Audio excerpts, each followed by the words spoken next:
आता अनेक जण गावी गेले असतील, आपल्या नात्या गोत्यांना भेटत असतील. एक गोष्ट आवर्जून करा, प्रत्येक नात्याला भेटा, त्यांच्याशी बोला, त्यांचा आशीर्वाद घ्या आणि तो आशीर्वाद मनापासून अनुभवून अंतःकरणात साठवा.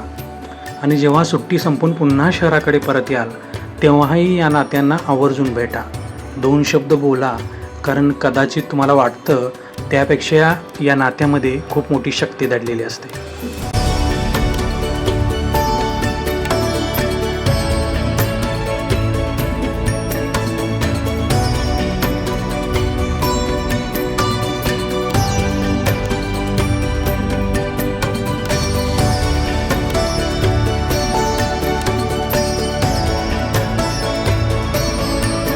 नातीगोती आणि त्यामागचं गूढ रहस्य. ही सृष्टी फक्त साधी सरळ चालत नाही, ही एक दिव्य लीला आहे. भगवान प्रत्येक जीवाला एक भूमिका देतात. कोणाला वडील, कोणाला आई, कोणाला भाऊ, कोणाला बहीण, कोणाला मामा, आत्या, काका, या सगळ्या नात्यातून जीवनाची सुंदर रचना घडलेली असते. पण प्रश्न असा आहे, ही नाती फक्त नावापुरती आहेत का, की त्याच्यामागे काही अदृश्य शक्ती काम करत असते? तर जे लोक साधना करतात, जीवनाचा अभ्यास करतात, ज्योतिष समजावून घेतात, त्यांना एक गोष्ट जाणवते, आणि ती म्हणजे नाती फक्त माणसांना जोडणारी नसतात, तर ती एक ऊर्जा आहे, ती एक कर्म आहे आणि नियती जोडणारी एक साखळी आहे. साधारण माणसाला हे लगेच जाणवत नाही, पण थोडं निरीक्षण केलं, जीवनाकडे शांतपणे पाहिलं तर काही गोष्टी समजू लागतात. उदाहरणार्थ, ज्योतिषात सूर्य म्हणजे वडिलांचं तत्व मानलं जातं. अनेक वेळा वडील ज्या क्षेत्रात काम करतात त्याच क्षेत्राकडे मुलाचं आकर्षण असतं, कारण फक्त व्यवसायाचा वारसा नाही, संस्कार आणि ऊर्जेचाही वारसा पुढे जात असतो.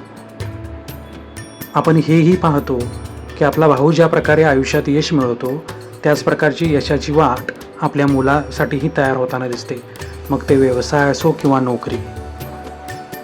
आणखी एक महत्त्वाची गोष्ट, असं मानलं जातं की एखाद्या मुलाला चांगली नोकरी, योग्य संधी मिळण्यासाठी मामा पक्ष किंवा आत्या पक्षांचं सुख आणि आशीर्वाद मिळणं हे त्याच्यासाठी सौभाग्याचं लक्षण मानलं जातं, आणि हा आशीर्वाद मजबूत असणं उपयोगी ठरतं.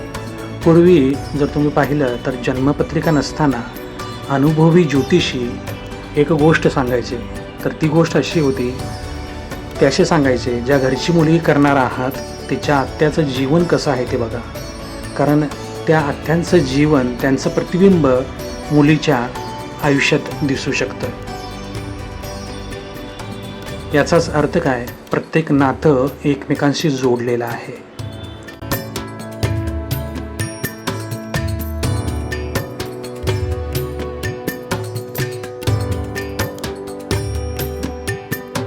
दिसू शकतं.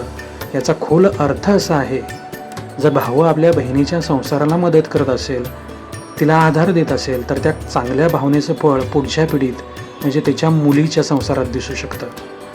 जर वडील आपल्या भावांना साथ देत असेल तर त्याच प्रकारची मदत त्यांच्या मुलांनाही आयुष्यात मिळू शकते, कारण जीवनात काहीच वेगळं घडत नाही. आपण नात्यामध्ये जे पेरतो तेच पुढे आपल्या जीवनात आणि पुढच्या पिढीमध्ये फुलत असतं. म्हणून गावी असाल तर आपल्या नात्यांना भेटा, त्यांच्या डोळ्यात बघून बोला, त्यांचा आशीर्वाद घ्या, आणि शहराकडे परतताना फक्त बॅगा घेऊन जाऊ नका, त्यांच्या प्रेमाची ऊर्जा आणि आशीर्वादही सोबत घेऊन या. कारण कधीकधी आयुष्यात मोठे बदल हे मोठ्या लोकांमुळे नाही, तर आपल्या साध्या नात्यांच्या आशीर्वादामुळे घडतात.